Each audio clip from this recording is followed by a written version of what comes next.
Isn't it good to know that no matter where you are, you're covered? Covered by a company owned by Vincentians that understands your unique insurance needs. At Metrosint General Insurance Company, we've invested 50 years of service to guarantee that you have the peace of mind that you deserve. When it comes to motor vehicle, property, employer's liability, business insurance, and much more, we've got you covered. Our professional and friendly staff understands your needs and ensures you understand your options. Metrosint General Insurance Company.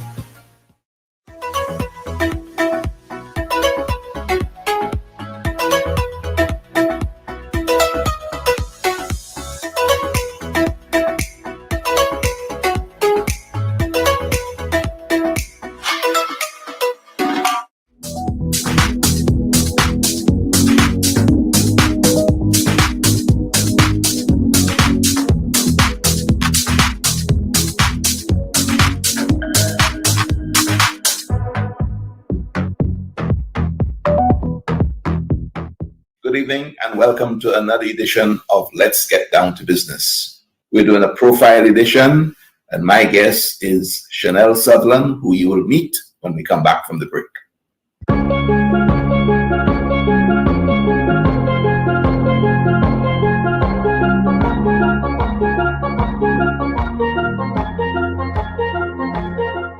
Isn't it good to know that no matter where you are, you're covered? Covered by a company owned by Vincentians that understands your unique insurance needs. At Metrosint General Insurance Company, we've invested 50 years of service to guarantee that you have the peace of mind that you deserve. When it comes to motor vehicle, property, employer's liability, business insurance, and much more, we've got you covered. Our professional and friendly staff understands your needs and ensures you understand your options. Metrosint General Insurance Company.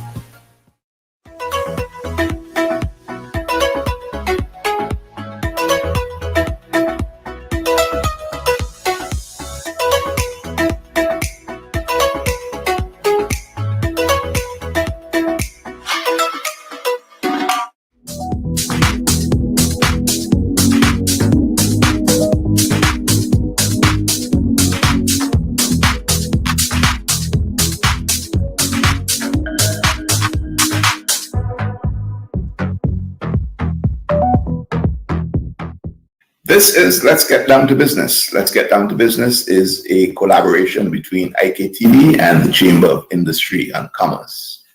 On this edition, Profile Edition, we have a guest who's all the way in Montreal, Canada, but Vincentian by birth. Her name is Sutherland. She is a writer and winner of the 2021 CBC Nonfiction Prize. Chanel, welcome. Thank you so much for having me, Tony. It's good to be here. So I introduce you as, well, being in Montreal, Canada, but you're Vincentian by birth. Yes. Where were you born here in St. Vincent? I was born in Carroll, Georgetown, just a small village in Georgetown. So I lived there from birth to age 10 with my grandparents. So I grew up in Carroll before I moved to Montreal. What do you remember of Carroll? Some of my fondest memories of just being very free as a child, feeling the sense of community and safety that comes with that community and being able to roam and be as wild as I wanted to be with my friends and my siblings and my cousins. I remember there was this banana field that we spent a lot of time playing in, and I have very fond memories of going into that field with my friends and playing all sort of games and just getting up to no good, really. But, there's that safety that comes with a small community, like I mentioned, that you don't necessarily get when you come to a large cosmopolitan city like Montreal. So, so that's what I remember. Would you say, Chanel, that you were poor? Your family was poor? Would you describe it as that? I'm talking about the Carroll experience. I think yes. As an adult looking back with adult eyes, yes, we were poor, but I didn't feel it as a kid. I think the adults in my life did a great job at hiding the fact that we were poor. I never wanted for anything. I never felt deprived of anything. So yes, I think we were poor, but I never felt that as a child that we were. And clearly the experiences coming up in a small community, as you were alluding to just now, were very rich, and you've taken them with you.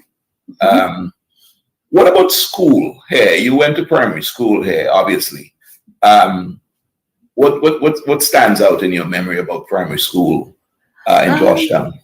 The teachers. I don't really remember specifically what teachers I had. I have an impression of them. I remember the teachers were very dedicated and very attentive. I think that's where my love of writing came from, is just the teachers that were in that, I went to Georgetown elementary school. So they cared about getting us, writing well, and about teaching us everything that they could, given the limited resources they had. I remember we had a very scary principal at the time, but I also respected him because he was a strong, very brooding man, but never unkind and never cruel. But he was just he was very stern. So I remember him very very vividly. And also just the vendors that came around at lunchtime with most of them had like a little song that they used to lure you to buy whatever it is that it was selling. Sometimes it was popsicles, sometimes it was candies. So I do remember some of those songs, and yeah, like very, very vividly, even as a young child, like hearing those songs and just carrying them with me throughout my life. So yeah, I think those are the things that stand out to me the most about the school, and they show up in my stories as I write them. So yeah, they made an impression. You seem to have had a very happy childhood, at least the first 10 years. Your grandfather and grandmother were the ones who brought you up? Yes. Yeah, my maternal grandmother and grandfather raised us.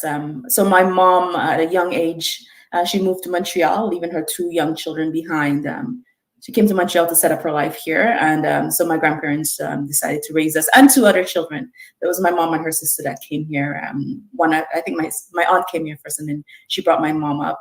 So yeah, my grandmother and grandfather were very prominent figures in my early childhood. And for a long time, I thought of them as my parents. I didn't realize I had this mom, because my mom left when I think I was turning 4 at the time. So I didn't have a lot of memories of her. And then later you would connect with your mother, but we'll talk about that a little further down into the program. But your schooling, I'm going back to that, and you mentioned reading. Of course, now you are a writer. Yeah. Would you say that very early on in your school career, you took to reading particularly? No. I think in my school career, I was being introduced to the tools that allow me to read and write later, because I was very young, right? So we weren't reading any literary pieces, and I don't remember a lot of the stories that we were reading. I remember the biblical stories that I learned in not necessarily school, but Sunday school. The whole reading and writing and storytelling comes from my grandmother, who was an amazing oral storyteller, at least in my eyes. We didn't have access to a lot of books, not books that were leisurely used. All the books I had access to were in school, and those were mostly copy books, and you had to share them with other students. So I didn't have access to books. So my grandmother, and we didn't have access to toys. Like, toys were limited where I was growing up. So we did all these luxuries that we have nowadays. I didn't have them. So my grandmother had to find ways to keep us entertained, and she had 4 kids that she was raising, plus other kids in the neighborhood. Like I said, we're very much a community, so everybody was in our yard. Kids come into our yard, and so she'll tell us stories. She'll tell us very popular stories from the Bible, or she would invent stories. So I think that's where my love of reading my love of storytelling comes from. It came from her, and then that developed into a love of reading once I had access to books. I like how you said she'd invent stories. So she was a person. Although not writing, she was definitely a creative person, giving you those fictional type of experiences, and I suppose drawing you in, capturing your imagination. Can you remember some of those stories at all? So none of the ones that she invented. I don't remember any of those very well, but I do remember her telling us about Alibaba and the 40 Thieves. Right. And so that's a very popular story. It's a worldwide. It's known all over the world. But she would invent, she would change something in the story, even if it's just something to add a bit of comedy to it. So she'll change that famous that famous password that opens the cave, the open sesame. She would change that to something maybe, I won't repeat what it was, but something a little vulgar, just so that we can all laugh, But and she would do that, and then I found myself inspired to do the same. So when she would tell us a story, I would go off and in my imagination change something about that story, and then go and tell her. I'd be really excited to tell her my version of the story or what I've changed about it. And so yeah, in that way, I think she was a very creative person, and she had to be. She was raising 4 children.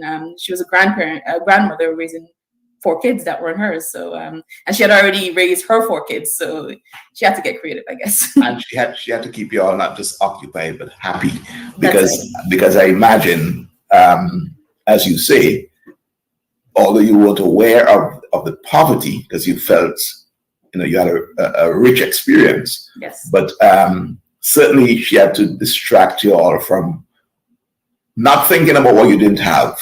Exactly. And I think the story. But let's also look at that oral tradition of storytelling. That's very African, isn't it? It is, yes. Yes. And you know what, it's indigenous as well, so it's not just African. You come across that here in Canada. There's a lot of there's a rich tradition of oral storytelling. I don't know where she got it from. My grandmother was she was half Indian, half Scottish, so I assume it's something that was passed down to her somehow, or maybe she was just a creative person. Maybe she was just a creative person, and who knows what she would have become had she been given the opportunities, to move out of that small village. What was your grandfather doing all this time? He was our main provider. So my grandfather was out doing whatever he had to put food on the table. He didn't have a strict job. I remember him being a carpenter, a mason. He grew mangoes in our land in the mountains. He was a fisherman. One of my favorite memories of him is that he made chains for dogs and cattle and for cows. Mm-hmm. So we had this bench that he had built under a breadfruit tree in the yard, and he would sit there and use his pliers and just his hands and shape metal into chains that he would then sell. So yeah, he was an everyman. He had a lot of skills, and he did whatever it took to put food on the table. So he brought in the cash. That's basically. It. Yeah, I wouldn't say cash. I think a lot of the times it was just going and trading something for whatever produce or crop somebody else. Bartering, you'd call it. That's it. Yeah, That's it. That's exactly it. So that first 10 years, I guess, were very instructive years for you, and as much as they were formative. Yeah. You're now migrating to Canada, mm-hmm. and you're going to meet your mother for the first time after, that long separation. Yes. Was she a stranger to you? Did you feel as if it was flesh and blood? I didn't know her. When my mom came, I think I spoke to her maybe 3 times on the telephone, because a lot of the times she'd call and she'd speak when we were in St. Vincent. She'd call and speak to my grandparents. There's not much. She would ask us to come on the phone, but I had no sense of who this woman was. And like I said, I thought my grandmother was my mom for 10 years. And then I was just suddenly plucked from the small village and put into this situation where I'm told I'm going to be living with this woman, and then meeting her for the first time. And she was a complete stranger. I didn't have a lot of preparation for that meeting. My mom wanted us, and my grandparents had no choice but to send us when my mom was ready, rightfully so. But yeah, she was a complete stranger, and it was hard. Like I didn't want to be there. I wanted to go home. Those first few months were very difficult for both of us. Describe to me the moment you landed and you cleared immigration and so on, and you're coming outside for the first time. You finished the airport formalities, and you are going outside, as it were, to meet your mother. What was it feeling then? What was going through your mind? I was scared. It's even the airport itself felt bigger than anything I've ever experienced. So I was scared, but also protective, because one of the things my grandfather said to me was, take care of your sister. My sister is younger than me. So there's this sense of making sure that she was okay. So I was a child myself, so I was terrified, but also having to, this heavy responsibility over me to make sure that my sister was okay. And then the vastness of this place, this city. And then added to that, I stepped outside the airport. And although it's like the height of summer in August when we arrived in Canada, it's the height of summer. For me, it was freezing. We were not dressed for it. We were wearing tank tops and shorts. We were dressed as Vincentians, the way I would have been, what I would have been wearing in the village. So I was freezing and just standing there, just waiting in the cold in this vast new environment, and then having to protect my sister from possible dangers that I didn't know, I was so scared and confused. So yeah, that's what I remember: cold, scared, and confused. For my first impressions of Canada. We're going to hold it there and take our first break, and when we come back, we're going to continue your journey, story about your journey. So let's just take a break. Keep calm. We're online now. Thousands of local content for your viewing pleasure. Live. Boom. IKTV. Tune in, get interactive, get involved with WhatsApp or Instagram. Interact live, party from home. Subscribe, follow, send us your voice notes. Check us out on Instagram, Facebook, WhatsApp, or call us live in studio. Be where the world is going. Stay home and connect online. Boom 1069, IKTV. Join the evolution. It's all about you. Connect now. Isn't it good to know that no matter where you are, you're covered? Covered by a company owned by Vincentians that understands your unique insurance needs. At Metrocint General Insurance Company, we've invested 50 years of service to guarantee that you have the peace of mind that you deserve. When it comes to motor vehicle, property, employer's liability, business insurance, and much more, we've got you covered. Our professional and friendly staff understands your needs and ensures you understand your options. Metrocint General Insurance Company.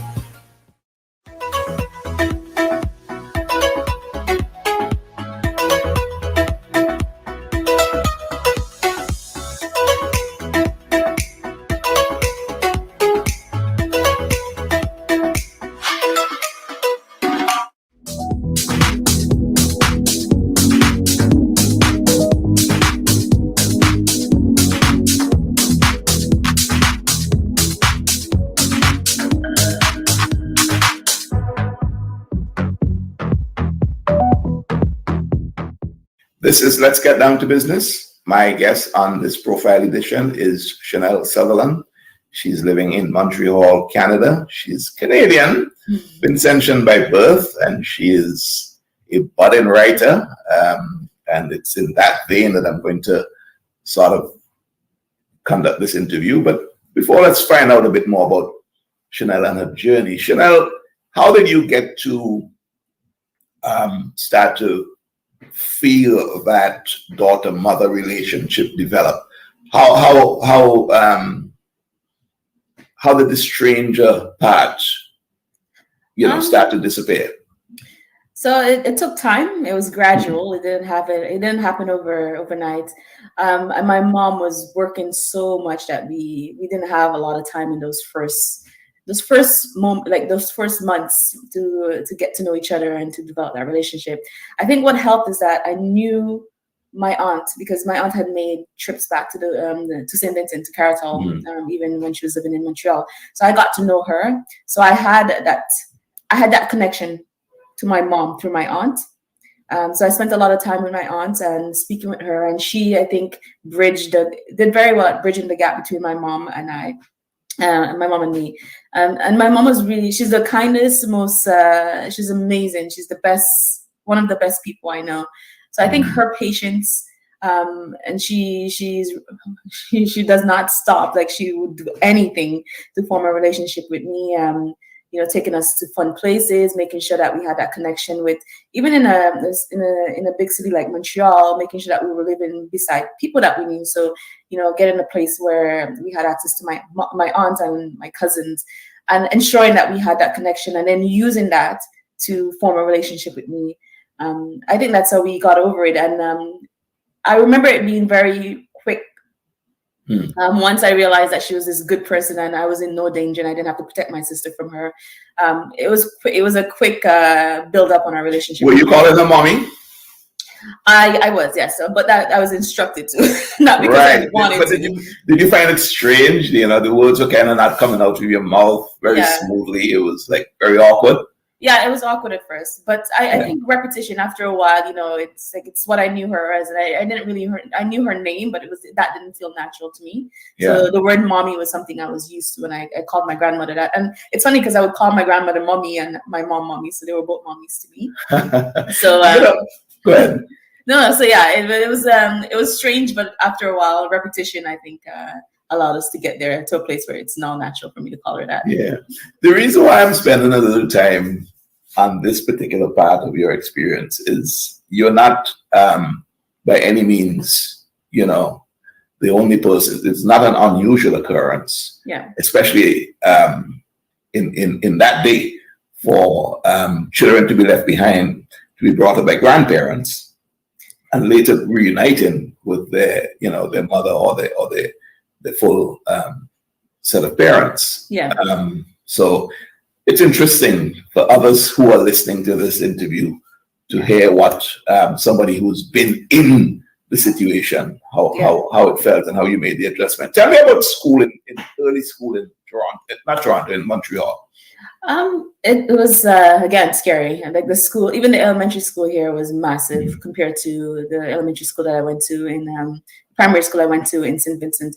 So I did my last 2 years of primary school here. And that was in itself an experience because, I go into school, I sound different.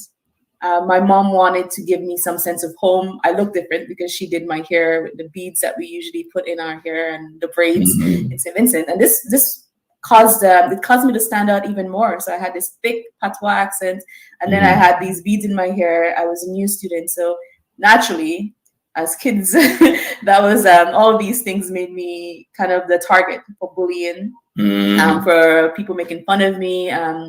So yeah, that first year was really hard. And my story, that one actually deals with one of the relationships I formed with one of the white girls that I had met during that during primary school in Montreal.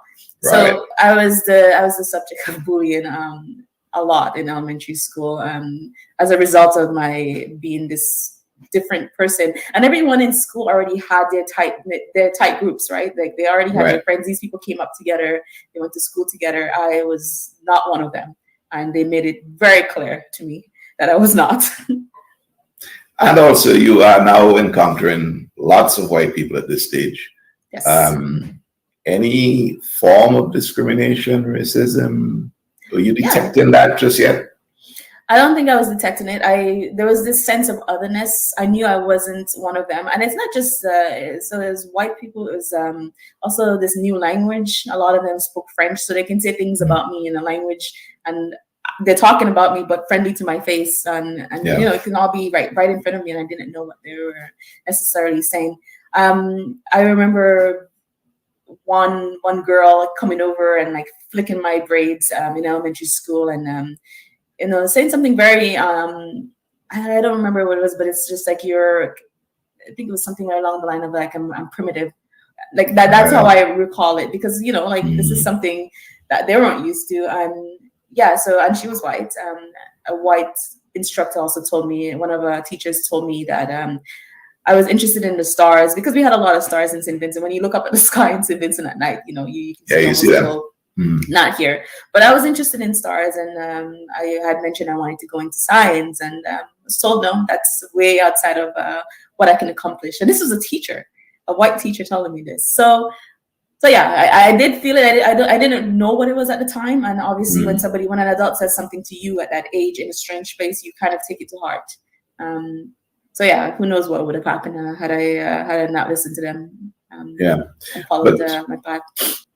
But all this time, are you homesick, or are you more or less made up your mind that this is what your life is going to be, and so you're just going to dismiss that homesick feeling? I was homesick. I remember feeling homesick, but also there was a point where I realized that's not gonna it's not gonna change. I'm not Right. going home. This is my life now. That's So what I was remember getting at. Yeah. yeah, I'm sorry, I know I interrupted. But there was this so there was the homesickness, but then there's this resolve that okay, this is my life, and then trying to figure out what it is I needed to do in order to get over that homesickness and make something out of that life. So I had that dual battle going on in me at that time.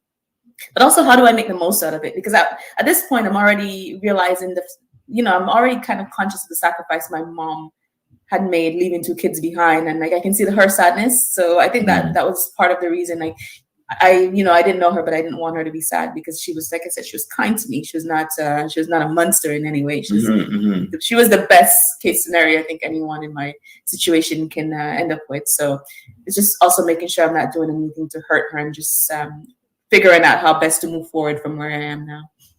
What's drawing you to writing at this stage, if at all you're being drawn to writing? What were the stimuli? I didn't start really getting into writing until I was in high school, the middle of high school, secondary school. And what drew me to it is a teacher, actually. I think she saw that there was a lot of conflict in me. She was my English teacher, and I think she can sense a lot of conflict in me because even at that time, I didn't have a lot of fixed friends. I drifted around a lot with my group of friends, and that's because they're your friends one day and then you find out they're not the next day, for whatever reason. So I spent a lot of time with this teacher at lunch, on our breaks. I'd go up to her classroom, and she was from Portugal. She had moved to, I believe she had moved to Canada from Portugal. So she had her own stories, and she was very open about her experience, sharing her stories. And then I started sharing my stories with her. And then she handed me Maya Angelou's "I Know Why the Caged Bird Sings," and told me just to give it a read. And Right. I think that book is where that spark for wanting to write started in me. It's because I read the book, I realized within the first few pages that here's a story that's not so different than mine. Maya and her brother were put on a train and sent to live with her grandparents.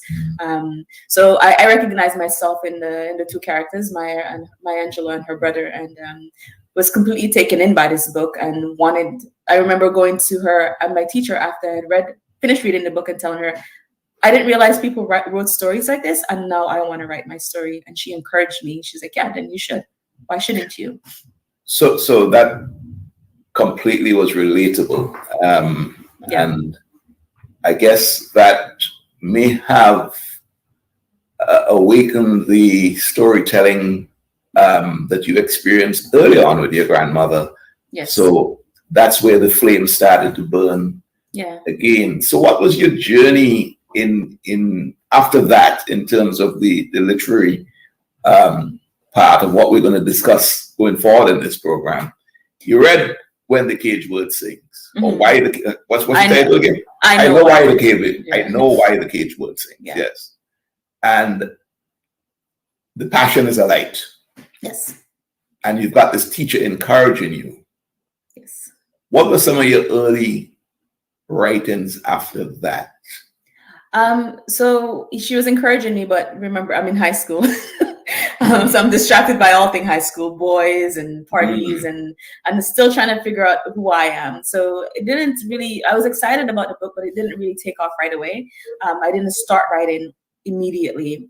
If I was writing, it was more short poems, more for myself. And a lot of it was just dealing with, I think I was afraid I was going to forget St. Vincent. I was becoming afraid of that even at that age. So I call them poems, I don't know if they are, but I would write something, the comparison poems between St. Vincent and Canada. We have the fall here. We don't really have that there. So it started with small poems, not very good. I know I didn't keep any of them. I don't know. Were you showing anybody these things, or you're just writing them for yourself? I think I was using them as a way to make friends at that point. I remember we had started this high school trend where everybody would write a poem and we'd share it with each other. And mine weren't very popular because they were about really serious adult things that these other kids may not have experienced. So no one really cared for them. So I stopped sharing them after a while, and now they're lost to history. I don't know where they are. But so it started with that, just writing these small, short poems. I think my big step into writing anything longer than a poem was my school hosted and I think Canada hosts amongst the high schools, a public speaking competition. Right. And the same teacher, Mrs. Martin, that was her name at the time, she encouraged me to write something, and I did. And while most people were writing about, things that they thought they should be writing about, a lot of them wrote about, not necessarily racism, but they're more heavy subjects. I decided to write a funny speech, and I wrote about the use of pickup lines. Because it was very heavy stuff coming in. We were practicing our speeches in class, and they were very heavy and not very. Right. Wasn't really engaged with them because we were all so young. So you can see most of the class wasn't engaged. But then I got up and I did mine, and everybody was just they were doubled over in laughter. So it was like stand-up comedy. It was like doing stand-up comedy, and it was such a sense of relief for me because before that I was this drifter. I didn't have any fixed friends. I didn't have anyone I can say was my actual best friend. I tried to fit in with everybody, but I fit in with no one really. So I think this first step into writing and comedy, people started, I guess, relating a little bit more to me, and that's where the whole journey started. I had to perform this in front of the whole high school, and that opened up, my group of friends a little bit more, and I think that's when I started feeling any sense of becoming. So your confidence grew. Yes, yeah, my popularity grew as well. Your popularity grew. You started to believe that what you're writing on paper can actually entertain others, and not just entertain, but inform, instruct, whatever the case is. So you started doing what after that speech? What other writings were you then busy doing? So then from there, so that was like right at the middle end of high school. From there, I went on to work on the high school yearbook. I became editor of the high school yearbook because this same teacher pushed for me to be editor. She spoke to our principal and told him there's this, this is something I'm interested in and we should nurture it. But she saw talent in you, obviously. I think so, and I don't know why, because looking back at some of the things I wrote even then, like just for her class, like things that are more educational pieces that you had to submit, they weren't very good. So I think whatever she saw in me was from our talks, not necessarily from what I was writing at the time. But she saw something there, and I'm grateful to her, and I've kept in touch with her all these years. But so from there, I went on to be the senior editor of the high school yearbook, which meant I was editing other people's work that they sent in to be included in the yearbook and writing my own.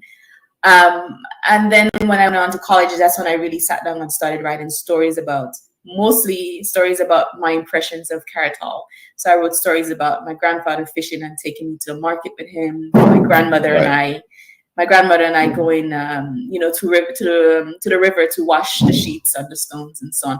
So I started writing stories, and I think there was a sense of losing myself if I didn't write them down. So I wanted to make sure I didn't lose any of those stories. Yeah, you are really very conscious about keeping that connection. Yes, with Carrot Hall. I mean, I the more I talk to you, the more I realize that that first 10 years of your life was so formative that. It's in your bones and really has driven you through to where you are today, Yes. So were they more like essays or were they stories? I think I would say they're literary essays because they're short pieces, no more than 800 words. Yeah. But I think at that point I was also playing around with this idea of literature and like actual written storytelling. So there were essays because most of them are actually true things. They're memories, but I wrote them in the short story form. Okay. Well, we're going to go to our second break. When we come back, we'll start talking about your formal training in literature. Because I guess after high school, you went to college and then you went off to university. So we'll get into that when we come back from the break.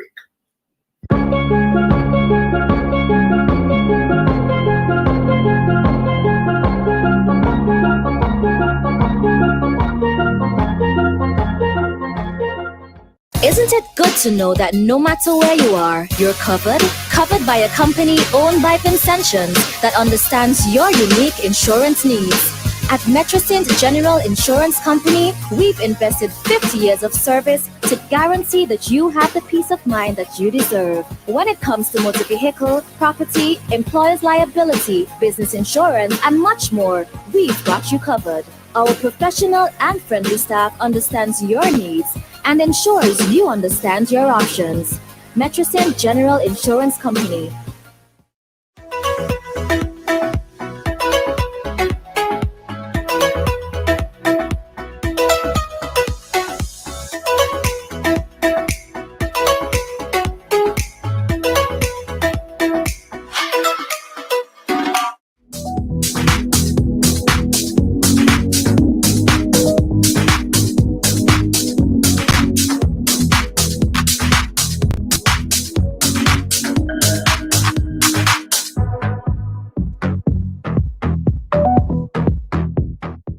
This is Let's Get Down to Business. I am chatting with Chanel Sutherland. She is part of our whole Vincentian reality. She lives in Canada, Montreal to be specific, and she's doing us very proud. Chanel, we're going to talk about this prize that you won. I'm anxious to get there, but let's look at your move to college and to university. What made you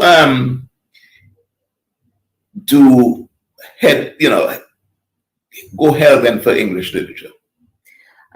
So in CEGEP here, which is college, it's the year it's the 2 years between high school and university. I actually went into law because I wanted to. I think part of me wanted to grab this opportunity that was given to me by my mom and by all the sacrifices that she and my grandparents had made so that I can make something of my life. And law seemed a very attractive career choice. So I went into law and I did 3 years of a program called Law and Society in college. And I was really good at it. But at the end of it, I was not passionate. I had like letters of recommendation to some of the top law schools, but I wasn't passionate about it. It wasn't something I really felt I can spend the rest of my life doing. And I was interested in criminal law. So it's very heavy stuff. And at the end of it, I realized it's not something I wanted to pursue. So it wasn't you, although you felt that you were very good at it. You were getting letters of recommendation. Yeah.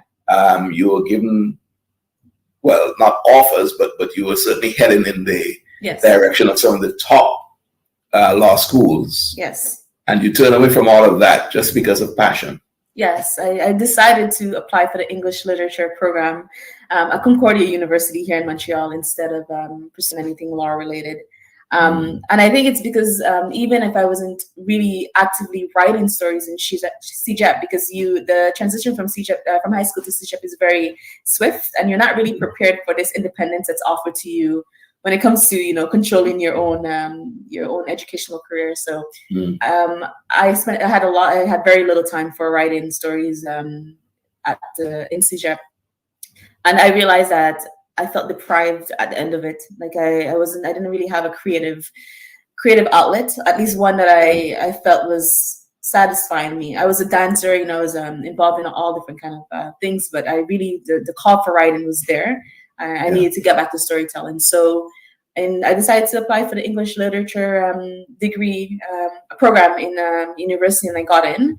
And then I was introduced to this whole world of literature, and it's been ongoing since. I've never stopped. So yeah. But I'm going to go back to this decision that you made not to pursue law and go hell-bent for literature. Just being driven by your passion. Did you ever consider which was going to be more rewarding financially?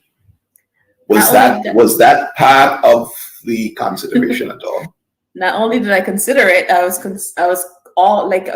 constantly reminded of it by adults, by guidance counselors and the educational guidance counselors in CEGEP. When I was making the decision, they were very vocal about that. What I'm lucky in is that my parents, my mom and my stepdad, were very supportive of whatever made me happy. So all of these adults outside of my family were telling me it was the wrong choice. My teachers were saying, you're being silly, go into law and then write on the side. But my mom was very supportive of whatever it is I did. I think she was just happy that somebody was going to university in the family. I was the first one to graduate university in our family. So she was just really excited about that. So yeah, there's obviously, you don't graduate university with a literature degree and then you apply to be a writer. That's not how. That's one of the things that don't happen. So with law, I had more. There was more opportunities for that. But I just, once I had set my mind on writing and literature, there was no going back from there. There's no stopping. It's pretty brave, because there are a lot of people who come to those junctures in their life where they have to make a decision, and the decision is a heavy duty one, like what you went through. Yeah. And very often they would go for the one that offers the job security. Yes. And the path, the trajectory to own a home and bringing up children and that sort of thing. But I find it interesting that you took the path less traveled.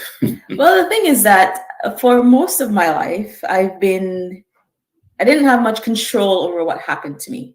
I was plucked from my village without my permission and placed in a foreign place, given to this woman I didn't really know. So I felt like I didn't have a control over a lot of my life. I was discriminated against in high school, based on the color of my skin, things I could not control, the way I sounded. So I think that was like one of those moments where it was my first time making a decision that was purely my own, based on how I felt and what I wanted. I wanted to pursue writing. I wanted to pursue literature. I wanted to become more familiar with the great works. And this was the only way I was going to get there, because if I had gone into law, I would be reading massive law books. I would not have time to invest in reading as many literary books as I wanted. Yeah. So this was it was a hard decision, but it was an easy decision for me to make in the end. So let's talk about some of those literary scholars that you studied. Yeah. Whether the classic Shakespeare, what were you introduced to in your literature course? So I wanted to do a linear study. In the university, you were given that choice where you can design your studies. So I wasn't exposed to Shakespeare or any of the greats before university. So I had to start somewhere. I had to form some foundation. So yes, I studied Shakespeare and Chaucer, Canterbury Tales, and and Homer, and all of these literary giants that came before. And then I slowly, I made my way across history, and now I'm like right into contemporary fiction and contemporary literature. So it was a very gradual learning. A lot of students they were already exposed to all of this because they knew, I guess, from CEGEP or even high school, what it is that they were going to pursue. I didn't have that. So I had to start from zero pretty much when I went into university. You graduated. Yes. And you haven't really looked back in terms of your writing since then. We're going to come up to talk about the piece Umbrella that you submitted for this competition and became the victor. I read a little bit about how you were coming up with the name. And you were talking about umbrella. Yes. AM. And it's something that you and I spoke about, in one of our earlier conversations about there's a way that we here, certainly in the Caribbean and St. Vincent for sure, change the sound of vowels, Yes. Change A's into O's and E's and I's into something, U's into something else. Yeah. So your umbrella is a typical example of that. Yes. And but you celebrate it. I do. So, yes. So tell me about this vowel changing, and why do you think it's something that maybe should be celebrated? I think I love the lyrical way we speak in St. Vincent. I love this musicality we give to words and language, and the English language specifically. I think part of it is it's just claiming the language for ourselves, even just changing something small adds your own touch, and I think it's part of our identity. Like, we're a Commonwealth country, we have a very rich history of being claimed. Yes. So I think this is maybe just our way, Taking it back. unconsciously, of taking it back, yeah, and claiming something for ourselves. English is the language that's speaking. It's a worldwide language. It's the number one language in the world. But I think this is us staking our claim to part of English. And also, like, not everyone can understand a Vincentian accent. Like, when we're speaking with each other, not everyone can understand it. So I think in that sense, also just forming our own identity within this world of English. That's how I think. When I think of the letters that we change when we speak, that's how I justify it, I guess, and explain it. Do you find that our vernacular helps you with your writing? Because now you have the exposure to classical English. Yeah. But of course, you have the foundation of a character upbringing. Yeah. And so you understand our vernacular. You're a literary scholar now. Do you find all of that blend gives you an advantage to practicing your art? I didn't think so before, but if you look at the Canterbury Tales, for example, it's written in English, Old English, but the language it takes a lot for you to understand what is being said on page, right? It's not the same version of English. No. So English, for me, the English language evolves, it changes. At first, I didn't want to use the accents, the patois that we speak in St. Vincent in my stories, because I felt like it was a weakness. But having read all of these different literary giants that were world renowned, and even just some of the smaller, the less known stories, I realized that there's a strength, and that using that language, or version of English language, it helps, it strengthens my story. I certainly use it a lot now in anything that I write. I try to keep, if it's a story about St. Vincent that involves St. Vincent or Vincentian characters, when they speak, you know they're Vincentian. So it's in there. It's in there. And I think it adds so much color and so much strength to the characters when I write. Yeah, it's interesting you'd say that, because we tend to look at the way people speak and put them in a particular class. So it's a very classist thing. Yes. And classes in a discriminatory way. And we make fun of. And when I say we, I'm talking about the collective we. Fun of people who speak not the Queen's English, pronounce words wrong, like umbrella. Yes. And we position them in our minds in terms of their ability. We make assumptions about that. So you're telling me that we should desist from doing that? Yeah, I don't think you should judge anybody based on something so surface level thing, right? For me, a lot of the lessons that I learned, that I carry with me, I learned from the Caribbean. I carry a lot of the lessons my grandmother taught me. There's an intelligence, I think, that people don't see because they choose not to see, because somebody speaks with an accent that they might not consider, the most intelligent use of the English language. But that's on them. Like, if you're not gonna get to know somebody based on this surface level thing, I think it's a problem with them more than it is with the person receiving that discrimination. But I don't know. I find language and accents in general very interesting, because I like to dig beneath it to see what's there. They draw me in rather than push me away from a person. And I just wish everybody were like that. But that's my experience, right? I was pushed away because of my accent, and I was kind of written off as having really, my future wasn't going to be great because I spoke differently than everybody else. I didn't speak the Queen's English as you mentioned. So and I mean, I would love to reach out to those adults, especially the teachers that treated me that way, and say, hey, here I am now. What do you think? And just don't do this to kids, because it can be very damaging, because it took me a long time to get here. So imagine if I hadn't carried that discrimination for so many years, I could have been successful in my writing career maybe way sooner. So those are impediments to your development for sure. Yes.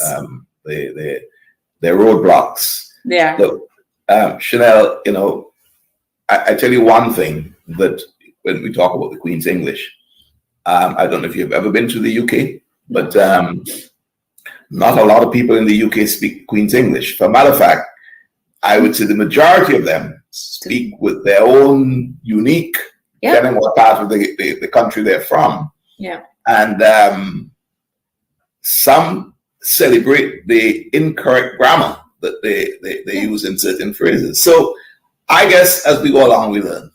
Mm-hmm. We learn that things that we thought were reflective of us not having ability or not commanding something that our colonial masters did. Yeah. It's not an indictment on us. At all. At all. Yeah. Look, we're going to go to our final break. When we come back, we're going to hit this umbrella story. Okay? Okay. Keep calm. We're online now. Thousands of local content for your viewing pleasure. Live. Boom. IKTV. Tune in. Get interactive. Get involved with WhatsApp or Instagram. Interact live. Party from home. Subscribe, follow, send us your voice notes. Check us out on Instagram, Facebook, WhatsApp, or call us live in studio. Be where the world is going. Stay home and connect online. Boom 1069, IKTV. Join the evolution. It's all about you. Connect now. Isn't it good to know that no matter where you are, you're covered? Covered by a company owned by Vincentions that understands your unique insurance needs. At Metrosint General Insurance Company, we've invested 50 years of service to guarantee that you have the peace of mind that you deserve. When it comes to motor vehicle, property, employer's liability, business insurance, and much more, we've got you covered. Our professional and friendly staff understands your needs and ensures you understand your options. Metrosint General Insurance Company.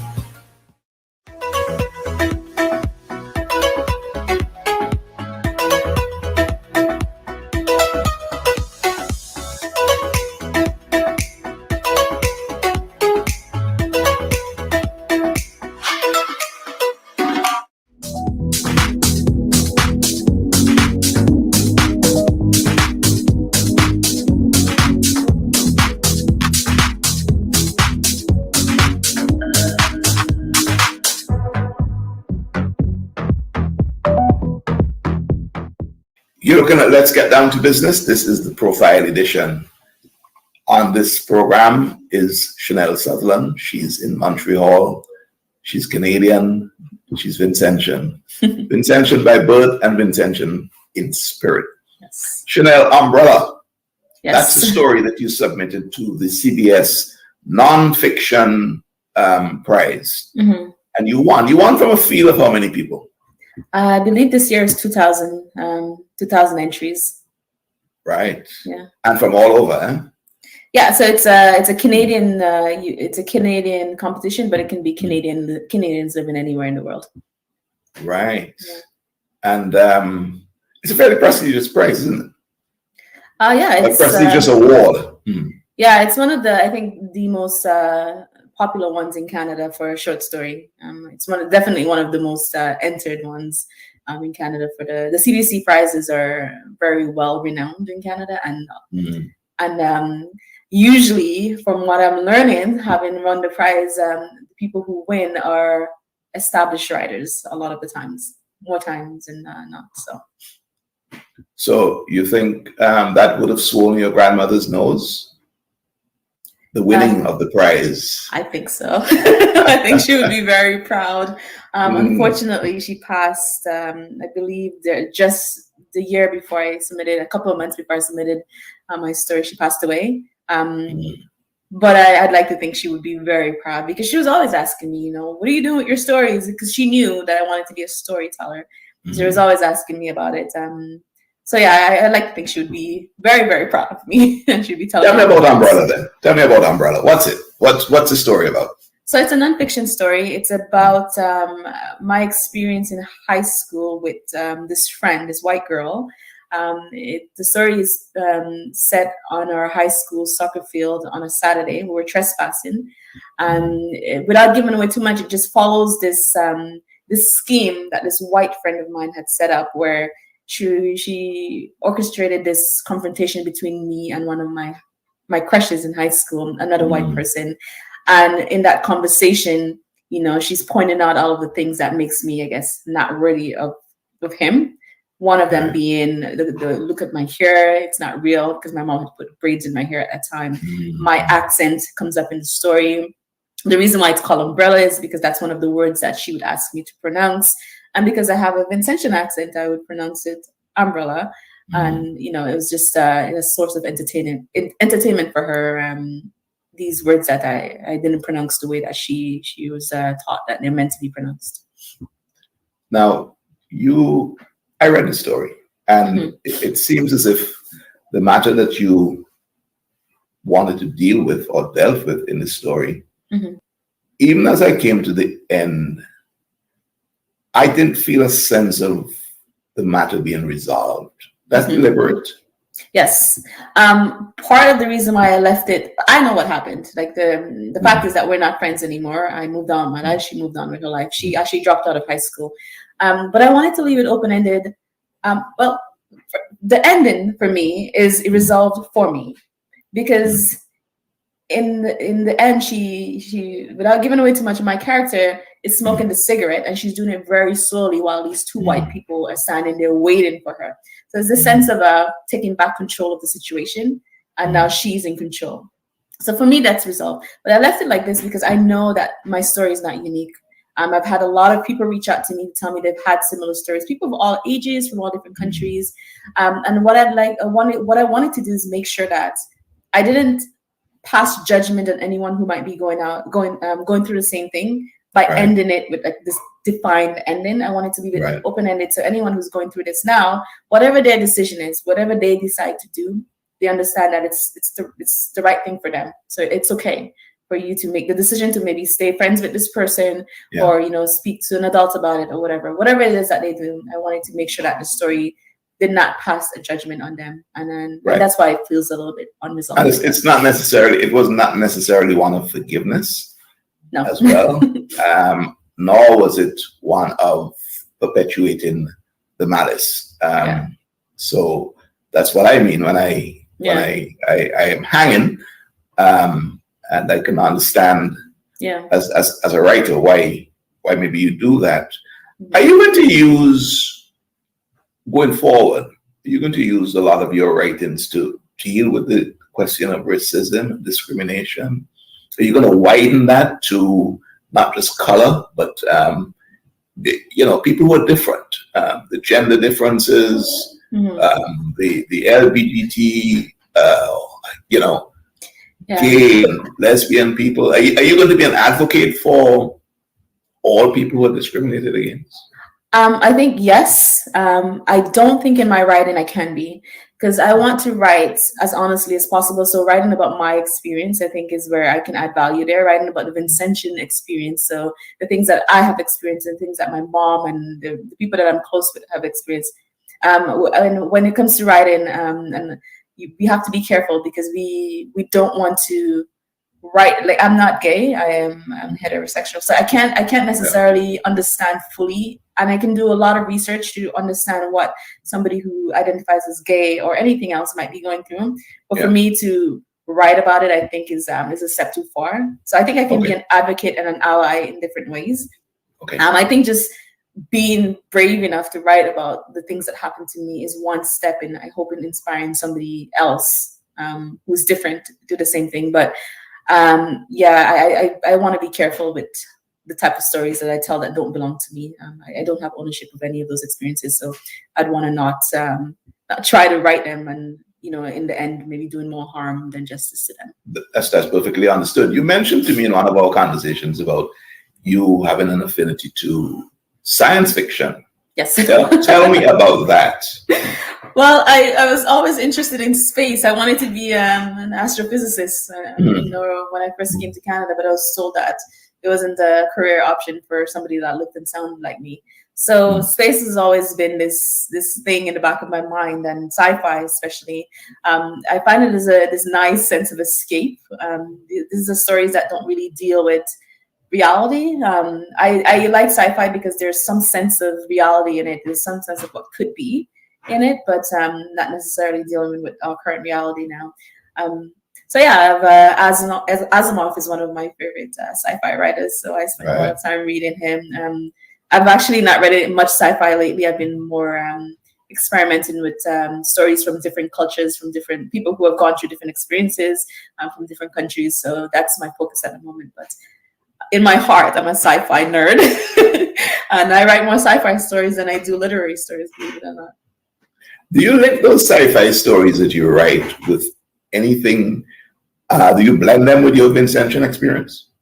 Yes, I've recently started doing that in the last couple of years. I call them, I guess this is already a genre, but it's urban sci-fi. So sci-fi that deals with the Black experience, but there aren't many that I haven't come across many sci-fi that deals with the Caribbean experience. So yeah, I have this story that I'm playing around with in my mind right now regarding like a sci-fi that's set either in the Caribbean or deals with Vincentian characters. So yes. Chanel, going forward, do you see yourself just staying as a short story writer, or are you going to embark on a novel or two? I've already started embarking on writing novels. I think the reason why I'm doing short stories right now is because it allows you to hone your craft. You have such a limited space to tell an entire story and resolve it. And I think that's a great way for me to fine-tune my writing craft. So short stories, I think, it's a good stepping stone into novel writing for me. But I'm already experimenting with the long form, and once I do my first short story collection, the next step is to actually venture into maybe completing a novel. And in your reading, are you now? So you're classically trained, but are you now reading African literature, West Indian literature? Yes. That's a journey that you're on. You're broadening your scope. Yeah, so I just finished a book by a Nigerian writer. I won't even try to pronounce her name, but her first name is Chiluchi. And she was up for one of our most prestigious prizes in Canada as well. And African writers, Caribbean writers, I've actually gotten in contact with a lot of Vincentian writers specifically because of the volcanic eruption that happened. There was a writing group that did a fundraiser to raise money. So I was able to meet a lot of them through that, and now I'm in touch with them and reading all of their stories. I took a workshop from one of our writing federation here. By chance, at the beginning of this year, I signed up for this workshop out of the blue. It's my first one in many years, and it turns out to be the person who was leading their workshop was Nigel Thomas, right? A Vincentian from Dixon, just a village over. And so I took the workshop and found out that we grew up in the same place. And so I'm reading his books and his poetry and being in contact with him. And he's been opening me up to more Caribbean literature and introducing me to more people from the Caribbean who write and who have been published. In all of this, as we we're coming close to the end of our hour. In all of this, the passion is there for the writing, I could tell. That's what we've spent most of this time talking about. Are you making a living from it? No, and it's funny because that doesn't really matter to me so much. I'm just happy to be in it. I'm just happy to be practicing my craft because like there's a sense of something missing when I'm not writing. It's a very physical lack of. There's this presence that is just looming that I should be engaging with that I am not. So, but the most money I've made from writing is the prize that comes with the CBC nonfiction win.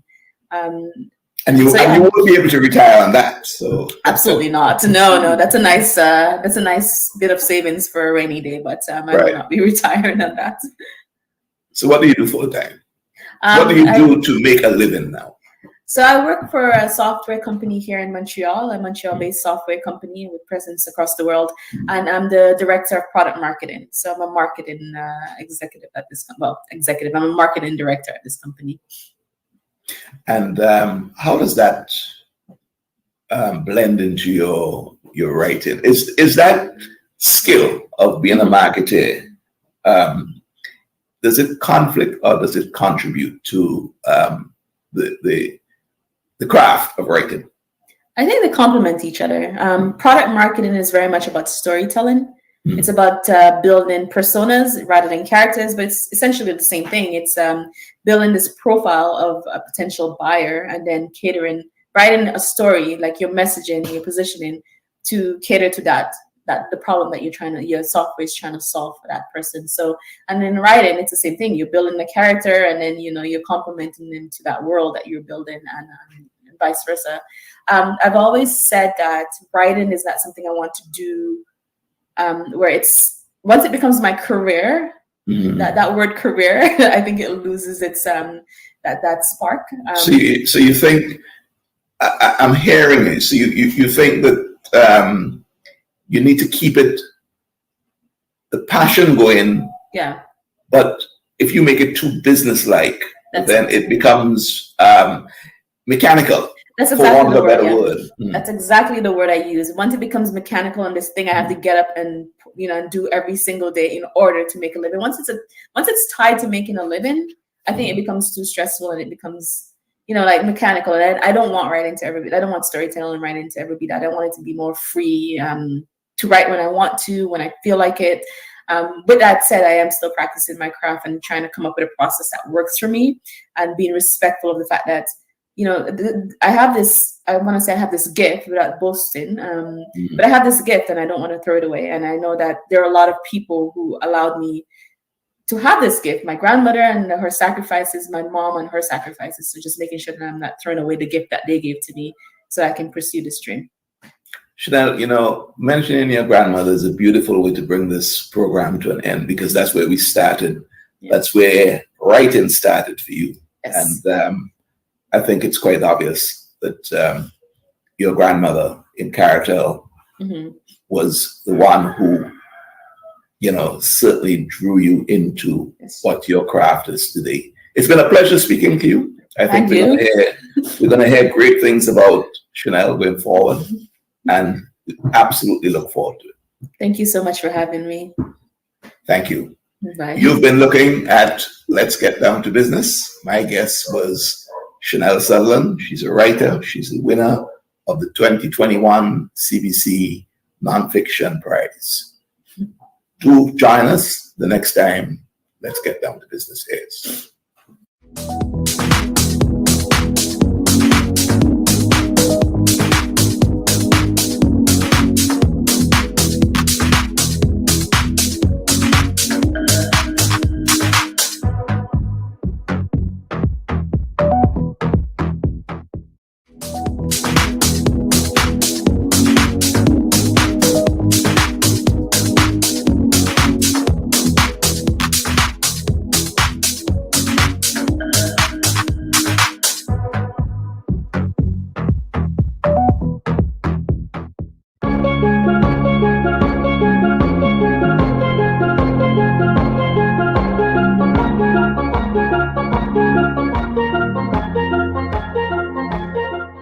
Isn't it good to know that no matter where you are, you're covered by a company owned by Vincentions that understands your unique insurance needs?